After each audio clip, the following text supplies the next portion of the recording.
Welcome everyone, I'm Olivia and I'm excited to discuss my PhD research with you today. Our project explores scaling conservation initiatives fairly by investigating the Herding for Health restoration initiative that's rapidly expanding across Southern Africa.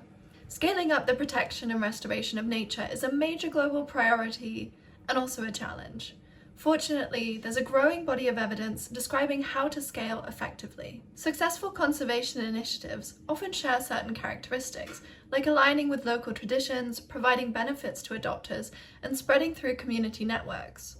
These factors, identified through diffusion of innovation theory, are crucial for conservation decisions and are helping to direct millions in funding. However, the goal is not just to scale, but to promote practices that benefit people and nature. There is a need to better understand whether and how inequality may be deepened through scaling.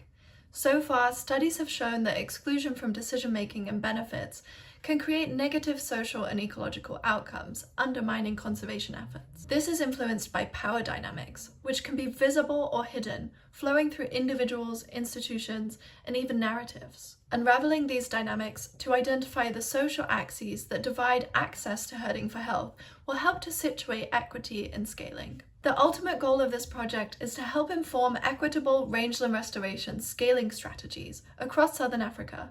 We'll focus on the following 3 research questions. How does the Herding for Health adoption process affect access based on characteristics like age, gender, and socioeconomic status? To what extent do these factors lead to socially differentiated adoption patterns, and why? How do adopter characteristics influence the generation and distribution of positive social impacts? To answer these questions, we'll use an exploratory mixed methods approach with 2 sites in South Africa. First, we'll carry out a series of key informant interviews and focus group discussions to explore what adoption looks like for people in different positions in communities. Themes will include access, adoption decisions, and benefits. This will generate variables and hypotheses to test in phase 2. We'll then carry out a household survey to test the relationships between different variables in the adoption process with a larger sample. The aim is to quantify this using structural equation modeling, providing evidence for the extent that adopter characteristics actually influence adoption patterns. Finally, we'll explore the distribution of social impact. Ideally, we'll evaluate impacts on livelihoods and well-being through a survey with Meet Naturally.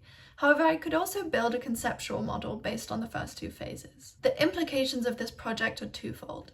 First, we aim to highlight the role of power in scaling, building a model to understand its influence on adoption and equity.